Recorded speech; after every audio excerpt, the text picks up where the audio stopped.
If Monica's iconic apartment from Friends were a condo for sale today, this is how I would price it. Okay, so first things first, we have to spec out the space. Let's look at some photos of the apartment to start because we can't walk through it ourselves.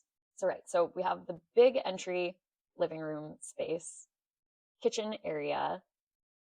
It's pretty high ceilings in the space. Horrible purple walls, but like some exposed brick. There's windows, good natural light.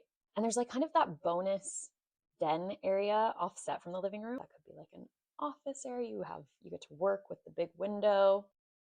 And then off of that den area is a bathroom.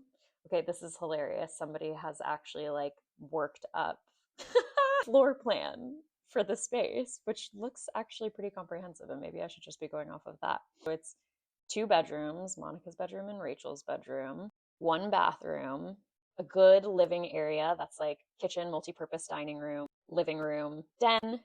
I'm just going to call it like bonus den. And then there's the balcony, which is a huge feature. Okay, I obviously can't totally nail down the square footage, but just going off of pictures and the specs, two bed, one bath, living area, den, I would say this is probably around 1,400 square feet in theory. So I'm going to go off of that. So the standout features of this apartment are the balcony, the big window, the highish ceilings, and it's like a character older building in a really desirable area. I think for pricing purposes, it will be fun to just price this as is. Drawbacks would be purple walls, bright blue kitchen, outdated appliances, probably some maintenance needs doing on the space. If you were to walk into the Friends apartment today as a buyer, you'd probably be like, yee, there's a fair amount of work that needs doing here. And with condos, HOA fees play a role in the pricing because it plays into your monthly payment. Expected HOA fee in LA is